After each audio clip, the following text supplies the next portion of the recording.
Atos, capítulo 9, versículo 1 ao 5, diz assim: E Saulo, respirando ainda ameaças e mortes contra os discípulos do Senhor, dirigiu-se ao sumo sacerdote e pediu-lhe cartas para Damasco, para as sinagogas, a fim de que, se encontrasse alguns deste caminho, quer homens, quer mulheres, os conduzisse presos a Jerusalém. E indo no caminho, aconteceu que, chegando perto de Damasco, subitamente o cercou um resplendor de luz do céu, e caindo em terra, ouviu uma voz que lhe dizia: Saulo, Saulo, por que me persegues? E ele disse: Quem é, Senhor? E disse o Senhor: Eu sou Jesus, a quem tu persegues. Duro é para ti recalcitrar contra os aguilhões. Nós acabamos de ler um relato bastante conhecido da conversão de Paulo. E Paulo foi convertido indo para Damasco para prender crentes. Nós lemos aqui justamente isso. Agora você note que ele ainda é chamado Saulo. O nome dele ainda é Saulo. Foi depois mudado para Paulo, mas aqui ele é Saulo. Essa mudança de nome é bastante comum na Bíblia, quando existe um evento, um episódio muito marcante, transformador na vida de alguém. Por exemplo, sabemos que Abraão, ele começou a vida como Abrão. A esposa dele, Sara, começou a vida como Sarai. Nós sabemos de outros, Saulo se tornou Paulo, e alguns outros também. Nós sabemos, Jacó ficou conhecido como Israel, que foi o pai da nação de Israel, e a gente chama Israel se referindo a toda a nação, todo o povo, mas na realidade, esse nome Israel foi dado primeiro a Jacó. Começou a vida como Jacó, e depois de um encontro muito transformador com Deus, Deus mudou o nome dele para Israel. Então aqui nós temos Paulo, ainda chamado de Saulo, mas ele teve essa transformação. Ele estava achando que fazia um favor a Deus, perseguindo o povo de Deus. E é interessante notar aqui que, na realidade, ele estava perseguindo Cristo. Versículo 5, Paulo caiu. Tá? Aqui. Nós temos outros relatos no livro de Atos a respeito da conversão de Paulo. Tá? Aqui dá um relato, existem outros relatos. Você fala, a Bíblia está se repetindo. Não, não está se repetindo. A Bíblia está se complementando. Tá? Então, nós sabemos que ele caiu no chão e ele perdeu a visão. Tá? E ele retornou à visão pouco tempo depois de chegar em Damasco. Mas a verdade é que ele não sabia quem era aquela pessoa que falou: por que me persegues? Por que me persegues? Mas Saulo não estava perseguindo Cristo na visão dele. Ele estava perseguindo os judeus que haviam crido em Cristo como Messias, haviam sido salvos, e ele não concordava com isso. Então ele estava perseguindo os crentes, os salvos judeus, e ele está perseguindo eles, mas a realidade, segundo o que Cristo disse, Saulo, estava perseguindo Cristo, pessoalmente perseguindo Jesus. Então nós temos que entender aqui que muitas vezes nós estamos lidando diretamente com Deus sem perceber. E o tema que eu quero falar hoje é justamente como tratamos Cristo. Como cada um de nós, como tratamos Cristo. Primeira coisa para a gente iniciar, eu quero definir duas palavras muito comuns. Definir bênção e definir maldição. A palavra bênção significa algo benéfico, algo bom, uma ajuda, e a bênção é o oposto de maldição. Maldição, por sua vez, significa uma calamidade, uma desgraça, algo muito ruim, geralmente vindo de uma origem divina. É quando Deus especificamente traz. No entanto, nós podemos ser uma maldição ou uma bênção na vida de alguém. Nós podemos ser uma ajuda na vida de alguém.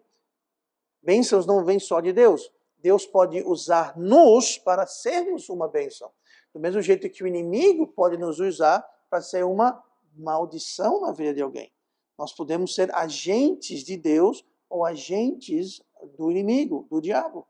Então, a forma como nós encaramos isso vai mudar o nosso modo de enxergar, porque diariamente nós podemos ser uma coisa ou outra. podemos ser uma bênção ou uma maldição por comissão. O que ele diz por comissão? Nós que fizemos aquilo, nós que praticamos, nós fizemos algo. Pode ser por omissão. É quando nós não fizemos algo que poderíamos e deveríamos ter feito. Nós nos omitimos. Uma coisa é eu ir lá e fazer uma coisa ruim para alguém. Outra coisa é eu deixar de fazer uma coisa boa quando eu poderia muito bem ter feito. Mas eu escolhi não fazer. Tá? Então, são duas formas que nós podemos ser uma bênção ou uma maldição. E isso se refere às pessoas que estão em nossas vidas ou pessoas que estarão em nossas vidas. Pessoas que estão continuamente em nossas vidas ou às vezes pessoas que estão de passagem em nossa vida.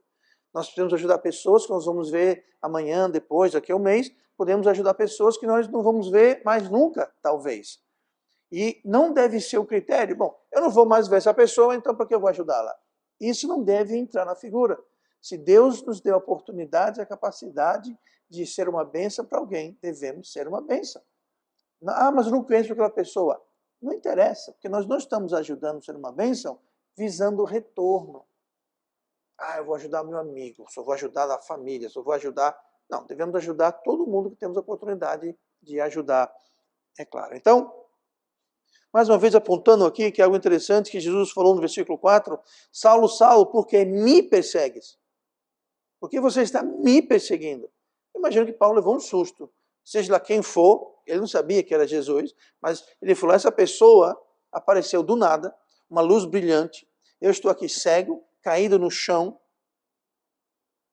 uma voz que não é uma voz natural, e eu estou perseguindo essa voz, eu estou frito, estou acabado. Porque eu, sem saber, estou perseguindo o dono dessa voz. Eu estou perseguindo alguém que tem a capacidade e o poder de fazer o que está fazendo. Mas ele não percebia isso, ele não estava a par disso. Então, ele percebia os crentes, mas era Cristo que ele estava perseguindo. Quando nós abençoamos e somos uma bênção para alguém, preste bem atenção, é a Jesus que estamos abençoando. Quando nós amaldiçoamos ou atrapalhamos ou não ajudamos alguém, é a Jesus que nós não estamos ajudando. É a Jesus que nós estamos atrapalhando. Então, com isso em mente, quero ver rapidamente algumas circunstâncias em que podemos aplicar essa pergunta. Como você, como eu, como nós tratamos Cristo. Então, olhe comigo em Provérbios 14, no versículo 31, nós podemos ver que quando amaldiçoamos alguém, é a Deus que nós amaldiçoamos. Olha o que fala aqui. O que oprime o pobre insulta aquele que o criou, mas o que se compadece do necessitado o honra. Veja só, aqui está dizendo que quando nós oprimimos o pobre, e veja bem, aqui o pobre não quer dizer só pobre financeiro, o pobre aqui é como fala na segunda metade, o necessitado o honra. Uma pessoa pobre, uma pessoa necessitada, pode ser pobre necessitada, pode ser de dinheiro, pode ser de auxílio, pode ser de encorajamento. Alguém está necessitado de alguma forma, pode estar com fome, pode estar com sede. Tá? Você não precisa ser pobre para passar fome, passar sede. Tá? Então, quando fala necessitado, quando fala pobre, é alguém que está precisando de alguma ajuda, de algum auxílio. Claro que inclui também pessoas financeiramente pobres, mas não se resume a isso. Tá? Mas olha o que fala, o que oprime o pobre insulta aquele que o criou. Tem uma coisa, quem foi que criou o pobre? Quem foi que criou o rico? Quem foi que criou todo mundo? Então, quando nós oprimimos, quando nós não ajudamos, quando nós atrapalhamos alguém necessitado, nós estamos insultando Deus. Agora, quando ajudamos, nós estamos o honrando. Quando somos uma bênção para alguém, estamos honrando Deus, porque a nossa bênção, ela sempre vem de Deus. O que eu e você temos que nós podemos abençoar alguém? Bom, primeiramente, a primeira coisa que vem à mente, nós temos talvez recursos, dinheiro. E quem possibilitou alguém ter dinheiro? Deus. Se eu posso ajudar alguém com o tempo, com o meu tempo, ajudar alguém com o meu tempo, quem nos deu esse tempo e a saúde e a disposição para poder ajudar? Deus.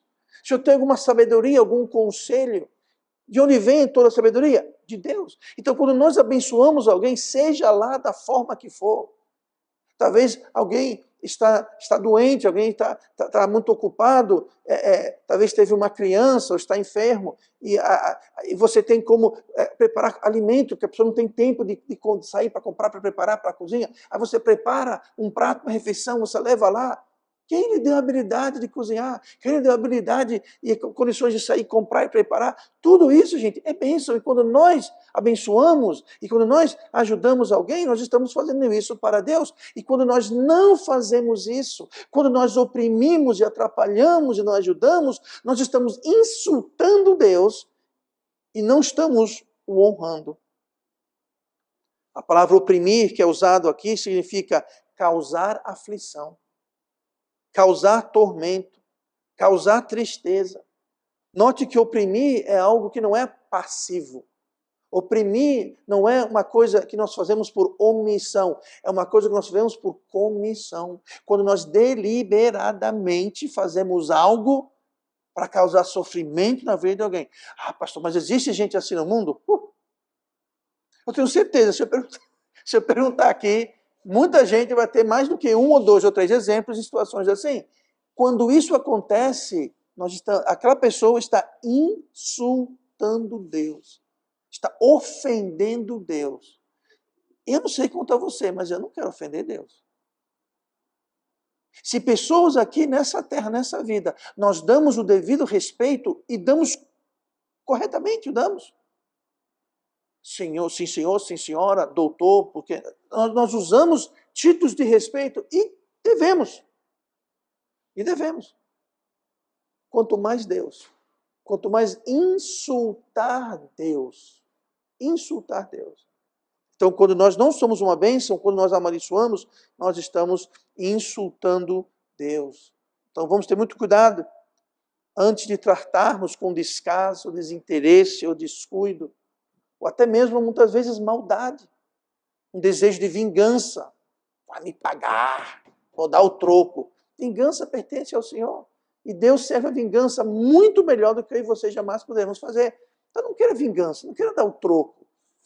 Jesus falou, se alguém lhe dar um tapa no lado do rosto, o que você faz? Dê um outro.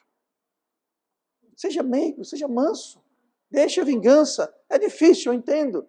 Nossa vontade, nossa natureza é fazer justiça, dar o troco, mas não faça isso. Porque corremos o risco de estar ofendendo o nosso Deus.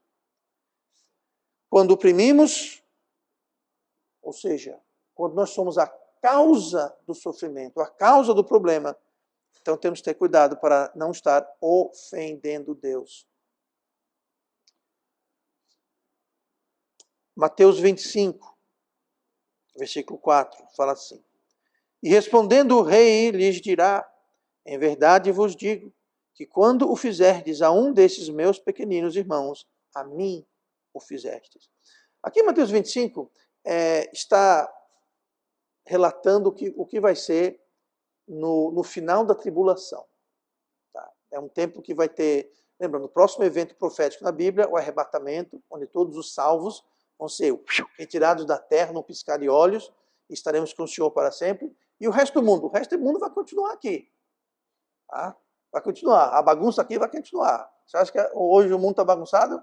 Vai ficar pior. Mas nós não estaremos aqui. E pouco tempo depois do arrebatamento, o anticristo subirá ao poder, ele vai resolver o problema de todo mundo, todas as nações vão ficar ao redor dele e falar, ele é o cara, só que é o cara mau. Mas enfim, nós não estaremos aqui, nós estaremos no céu. E vão se passar 7 anos, onde haverá o período de tribulação na terra, período sem igual em toda a história da humanidade. E no final desse período, onde haverá perseguição, tá? Pastor, quem vai ser salvo? Porque quando acontecer o arrebatamento, não vai ter um salvo no mundo. Não vai ter um crente em todo mundo. Não vai ter umzinho, porque todo mundo que foi salvo, que é salvo, foi levado. Então não vai ter crente no mundo. Então quer dizer que todo mundo depois dali vai para o inferno? Não. Muita gente vai ser salva. Mas não vão ser nós, os crentes, que vamos pregar. Vai ser o povo judeu, que não é salvo. O judeu não é salvo. Eles vão ficar na terra e eles vão pregar o evangelho. E pessoas serão salvas. Mas o povo vai sendo salvo e vão ser perseguidos, presos, mortos, torturados durante esses 7 anos. E no final dos 7 anos, é o que nós lemos aqui. É justamente o final desse período de tribulação que nós lemos aqui, que o rei, então, respondendo o rei, que rei? É Jesus, mas ele já é o rei. Por quê? Porque ele já voltou e já começou o seu reino milenar na terra, que vai reinar por 1000 anos. Jesus vai reinar na terra. Então, ele está aqui recebendo as pessoas que sobreviveram esse período de tribulação. Uns vão entrar para o reino, outros vão para o inferno. Tá? Então, veja bem, nós não estamos lá. Essas pessoas aqui que ele está falando não são necessariamente pessoas salvas. São pessoas do mundo que ajudaram o povo de Deus. Aí ele fala assim, com esse contexto que eu expliquei, vou ler de novo. E respondendo o rei lhes dirá, em verdade vos digo que quando fizeste a um destes meus pequeninos, a mim o fizeste. Apesar de ser algo no futuro, que não aconteceu, mas vai acontecer, este princípio vale para hoje. Quando nós fazemos algo para alguém, nós estamos fazendo para Cristo. Quando você ajuda alguém, você está ajudando Cristo. Quando você dá um copo de água para alguém, você está dando um copo de água para Cristo. Tudo que nós fazemos para alguém, toda bênção que nós abençoamos, toda ajuda que ajudamos, estamos fazendo aquilo para Cristo. E o oposto. Acabamos de ver, quando nós amaldiçoamos, quando nós não ajudamos, como nós somos a causa do sofrimento, é a Cristo que nós causamos sofrimento. Mas quando somos uma bênção, é a Ele que nós estamos sendo uma bênção. Aquele irmão cabisbaixo, desanimado. Aquela pessoa que sempre está com problemas ou com necessidades. Quando ajudamos aquela pessoa, ajudamos a Cristo. O estranho que nós nunca vamos ver de novo, como eu falei agora há pouco, estamos ajudando a Cristo. Qualquer pessoa que ajudamos, da igreja, fora da igreja, não interessa, nós estamos ajudando a Cristo. Estamos sendo uma bênção para Cristo. A mim o fizestes. Então nós podemos amar e abençoar Cristo sendo uma bênção às pessoas ao nosso redor. Nós não podemos ser uma bênção para todo mundo, mas nós podemos ser uma bênção para as pessoas que Deus colocou ao nosso redor. Primeiramente, é claro, nossos lares, nosso trabalho, nossa vizinhança, na escola, na faculdade, enfim, as pessoas que a gente tem contato e as pessoas que passam por nossas vidas. Então, nós temos que ter cuidado com isso. A Bíblia fala que é impossível alguém dizer que ama a Deus sem amar o próximo. 1 João, capítulo 4, versículo 20. Se alguém diz, eu amo a Deus, e odeia seu irmão, é mentiroso. Pois, quem não ama o seu irmão, ao qual viu, como pode amar a Deus a quem não viu? Exatamente verdade. Ninguém viu Deus. Se eu não amo o meu próximo que está aqui, e veja bem, o meu próximo, não fala irmão na igreja, família, amigo, parente, conhecido, colega de trabalho. Não. Fala o quê? Seu próximo. Quem é o seu próximo? A pessoa que está próximo. Pode ser um estranho. Pode ser alguém na família, claro. Pode ser um colega de trabalho, claro. Pode ser um vizinho, claro. Mas o próximo, qualquer pessoa que você tenha contato. O seu próximo. O seu inimigo, a pessoa que você não gosta, a pessoa que não gosta de você. Então nós temos que ter muito cuidado, porque quando nós somos uma bênção ao nosso próximo, estamos sendo uma bênção para Deus. E alguém dizer que ama a Deus e não amar o próximo, a Bíblia fala, se você não ama quem você vê, como é que você vai amar quem você não vê? Então, vamos sempre se recordar disso.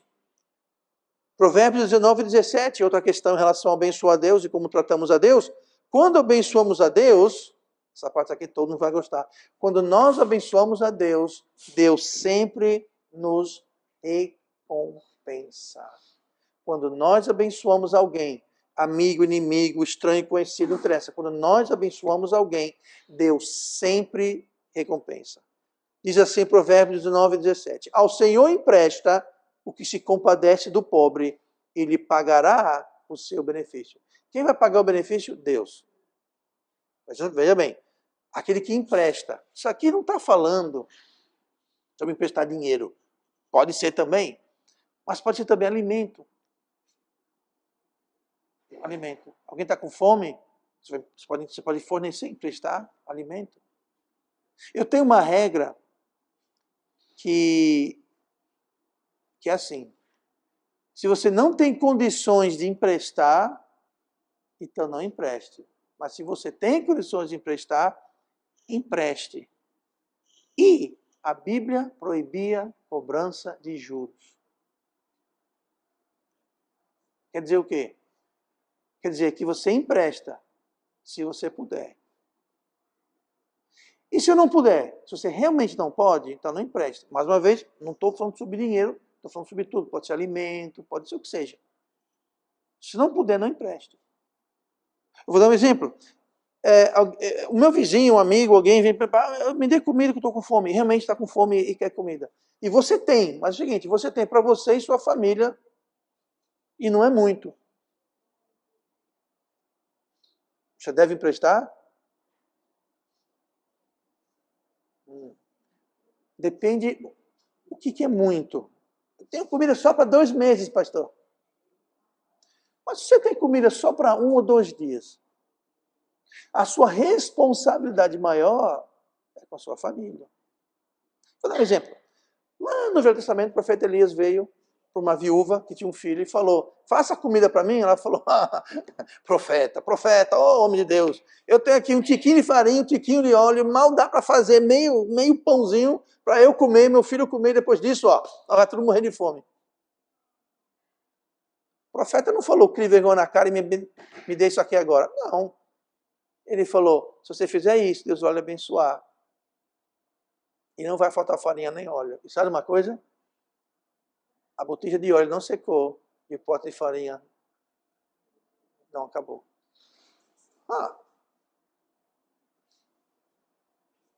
Então, nós temos que cuidar primeiramente dos nossos. Agora, muitas vezes nós temos muito mais do que precisamos. Lembra a viúva que colocou as últimas 2 moedinhas no ofertório? Jesus falou, está vendo aquela viúva? Ela deu muito mais do que aquele bando de gente rica que está colocando um monte de coisa. Ela deu mais, porque ela deu do que eles, o único que, do que, só tudo que tinha. Eles estão dando da sobra. Então, muitas vezes, cabe a cada um. O que ter de mais? Eu vou deixar que cada um decida. Eu não vou decidir, eu não sei o que seria isso. Mas uma coisa eu sei, nós devemos ajudar, devemos ser uma bênção, sempre que nós podemos. Por quê? Ao Senhor empresta o que se compadece ao pobre. Então, quando você está se compadecendo de alguém necessitado, você está emprestando a quem? A Deus. E Deus sempre devolve. E Ele devolve mais. Veja bem, Ele não é obrigado, né? Mas Ele devolve mais. No Novo Testamento a Bíblia fala o quê? Quando você der, use uma medida. E com a mesma medida que você medir, será medido para você. Ou seja, quando você dá, eu vou usar a mesma medida que você deu. Ele fala mais, uma medida larga, cheia, chacoalhada, batida, cheia de novo.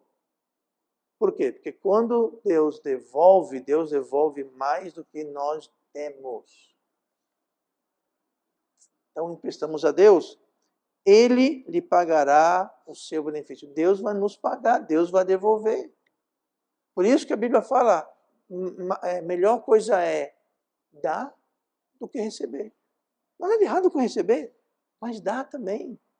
Mas pastor, eu só posso dar um pouquinho. Não interessa quando você está dando, interessa o que está ficando. Mais uma vez, a viúva no templo, ela deu 2 moedinhas que não valiam quase nada. Mas ela deu muito mais nas olhos de Deus do que quem colocou um carrinho de mão cheio de moeda. Porque um deu do que sobrava. Aquilo para ele era nada. Já para ela, aquelas 2 moedinhas eram tudo. Tudo. Agora, cuidado. Nós temos uma responsabilidade, como eu disse. Tá? Tem muita igreja que prega por aí, você tem que dar todo o seu salário, toda a sua economia, a chave da casa, a chave do carro, a bicicleta, o chinelo. Não. Nós temos uma responsabilidade. Você precisa daquele teto, você precisa você precisa daquele salário. Para quê? Pagar suas contas, comprar comida. Aquele dinheiro não é nem seu mais. Tá? Já está tudo, ó, bom, vou receber, vou pagar água, vou pagar luz, vou pagar feira, vou pagar não sei o que, vou pagar, boa parte já foi, você nem recebeu ainda e já está aí. Mas você vai dar aquilo, gente. Não é nem seu mais. Aí vem um cobrador, porque eu dei para Deus. Belo testemunho você está dando. Então, não cai na conversa dessas igrejas por aí. Por outro lado, também, a gente não pode viver a vida assim, né? Não pode ajudar ninguém. Só querer ser ajudado. Não, gente. Ajudado. Aquela viúva, ela não era rica. Tá? Então, não, ajudar para os ricos. Não, para todo mundo. Aquele rico que colocou um montão de dinheiro na oferta, deu menos do que as moedinhas da viúva. Então, entenda, quando nós ajudamos necessitados, nós estamos honrando Deus, nós estamos emprestando a Deus, e Deus vai nos retornar o benefício. Marcos 9,41. Portanto, qualquer que vos der a beber um copo de água em meu nome, porque sois discípulos de Cristo, em verdade vos digo que não perderá o seu galardão. Um copo d'água já vai estar ganhando o quê? Galardão. Recompensa. Nós lemos aqui que Deus pagará, Deus pagará o seu benefício, Ele vai devolver. Pois é, até um copo d'água. Deus está marcando, Deus está olhando, e até por um copo d'água, Deus vai nos dar um galardão, uma recompensa. Hebreus 6,10. Porque Deus não é injusto para se esquecer da vossa obra e do trabalho, do amor que para com o seu nome mostrastes, enquanto servistes aos santos e ainda servis. Então Deus não vai esquecer nosso trabalho, nosso sacrifício, quando nós ajudamos alguém. Então Deus não esquece, Deus não é injusto. E Deus abençoa quando ajudamos os necessitados. Lá na lei, em Deuteronômio, lembrando que isso aqui é uma lei que se aplica ao povo judeu, mas o princípio da lei se aplica a nós perfeitamente. Deuteronômio 15, versículo 10, diz assim: livremente lhe darás, e o que o teu coração não seja maligno, quando lhe deres, pois por esta causa te abençoará o Senhor teu Deus, em toda a sua obra, em tudo o que puseres a sua mão. Está vendo? Deus falou, deslivremente, seja generoso. E Deus vai abençoar tudo que você tem e tudo que você faz. Tudo que você faz. Versículo 11. Pois nunca deixará de haver pobre na terra, pelo que te ordeno, dizendo, livremente abrirás a tua mão para o teu irmão, para o teu necessitado e para o teu pobre na tua terra. Gente, olha, quando alguém vem e fala, nós vamos acabar com a pobreza, isso é mentira. Por quê? Porque a Bíblia fala que sempre haverá o pobre na terra. Agora, entenda uma coisa, existe existe uma relatividade. Eu vou dar um exemplo. Você pega um pobre aqui no Brasil, pensa a pessoa mais pobre no Brasil. Aí vou usar aqui o irmão Eugênio como exemplo.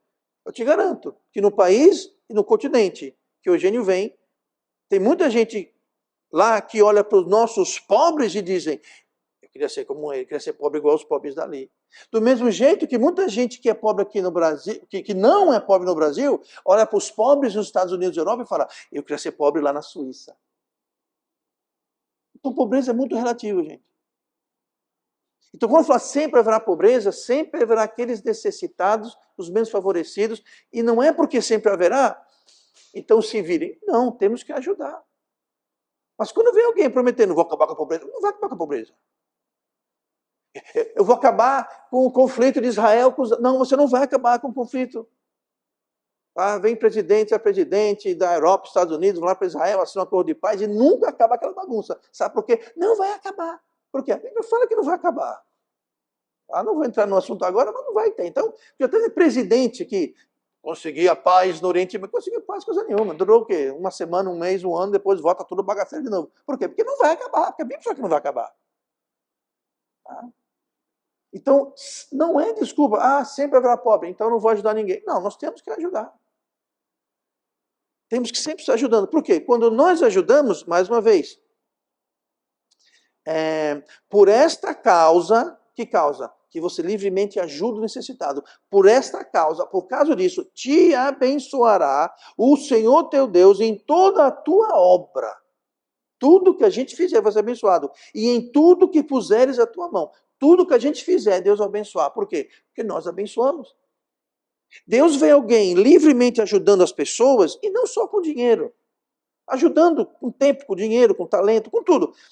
Deus vê alguém ajudando, Deus lá em cima vai dizer, epa, está me honrando. Abençoe o trabalho dele. Abra portas para ele. Dê mais tempo para ele. Como dê mais tempo? Faça o ônibus vai passar, em vez de perder, o ônibus vai esperar. Por exemplo. Chega numa fila, essa fila vai mais rápido que aquela. Sabe o que é isso? Deus está lhe dando mais tempo. Quanto tempo a gente perde, especialmente aqui no Brasil, em fila? É um exemplo bobo, mas é. Deus pode lhe dar mais tempo. Deus pode ajudar você a fazer as coisas mais rápido. Deus pode abençoar tudo que a gente faz. Quando? Quando nós ajudamos as pessoas. Quando nós ajudamos, Deus nos abençoa para que a gente possa ajudar mais. Agora, quando a gente é assim, ó, Deus fala, pode fechar a torneira. Pode fechar a torneira. Aquele ali não está ajudando ninguém. É tudo ele, eu, meu. Então ele vai se virar sozinho para lá. É o que a Bíblia diz. Por quê? Porque como nós tratamos as pessoas, afeta diretamente como nós tratamos a Deus.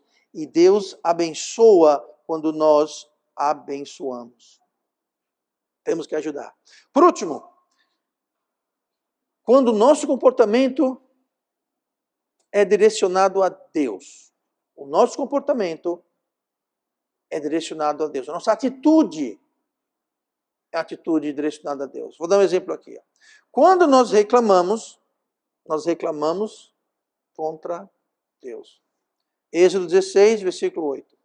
Disse mais Moisés, isso será quando o Senhor à tarde vos der carne para comer, e pela manhã pão a fartar, porquanto o Senhor ouviu as vossas murmurações com que murmurais contra ele. E quem somos nós? As vossas murmurações não são contra nós, mas sim contra o Senhor. O povo vinha reclamar com Moisés e Arão. Reclamar. Que não tem carne, que não tem isso, então naquele momento. Iam encher a paciência de Moisés e Arão. E Moisés falou, quem somos nós? Eu por acaso vou trazer um banquete aqui para vocês? Quem somos nós? Agora, vocês vão reclamar contra a gente, mas quando vocês reclamaram contra a gente, vocês estavam reclamando contra Deus. Está dizendo aqui, ó. Você não reclamou para a gente, reclamou para Deus. Então, muito cuidado quando nós temos uma atitude de reclamação. Porque, na realidade, estamos reclamando contra Deus. Quando ajudamos Deus. Quando abençoamos Deus. Quando murmuramos, reclamamos contra Deus. Então, muito cuidado. Quando nós não nos submetemos às autoridades, quando nós desobedecemos às leis, nós somos rebeldes às autoridades, é contra Deus que o fazemos. Romanos 13, versículo 1. Toda a alma esteja sujeita às potestades superiores. Potestades quer dizer autoridade, superiores. Porquanto não há potestade, ou seja, autoridade, que não venha de Deus. E as potestades que há foram ordenadas por Deus. Por isso, quem resiste à potestade, resiste à ordenação de Deus. E os que resistem trarão sobre si mesmo a condenação. Então, quando nós desobedecemos as autoridades, nós estamos desobedecendo Deus e estamos trazendo sobre nós mesmos condenação. Eu não sei quanto a você, mas condenação para mim nunca parece uma coisa boa. Ninguém é condenado a coisa boa. Você é condenado a ir preso, pagar multa, enfim, é sempre uma coisa ruim. Nunca você é condenado a uma bênção. Ou então me mate de bênção. Não, ninguém tem uma coisa boa do outro lado de uma condenação. Então, aqui está dizendo que quando nós resistimos às autoridades, nós estamos resistindo Deus. E quando resistimos Deus, lá vem chumbo grosso, lá vem condenação. Então, nós podemos dizer a mesma coisa quando somos ingratos. Quando somos ingratos contra qualquer coisa ou pessoa, nós estamos sendo ingratos contra Deus. Quando criticamos, estamos criticando Deus. Tá? Não criticar não quer dizer que você vai aceitar tudo que alguém fala ou faz, não é isso. Tá? Mas é você ter um espírito que sempre você vai estar se rebelando, sempre achando defeito. Mas você não sabe porque a tal pessoa fez aquilo ou não fez. Por isso que nós devemos julgar o coração das pessoas. Eu não sei a situação de alguém para dizer, mas você, meu filho, fica aqui no meu lugar, aí você diga o que está dizendo. Então as pessoas não sabem, só pensam que sabem. O mundo está cheio de especialistas que acham que entende tudo sobre todos e toda situação. Verdade é que nós não sabemos.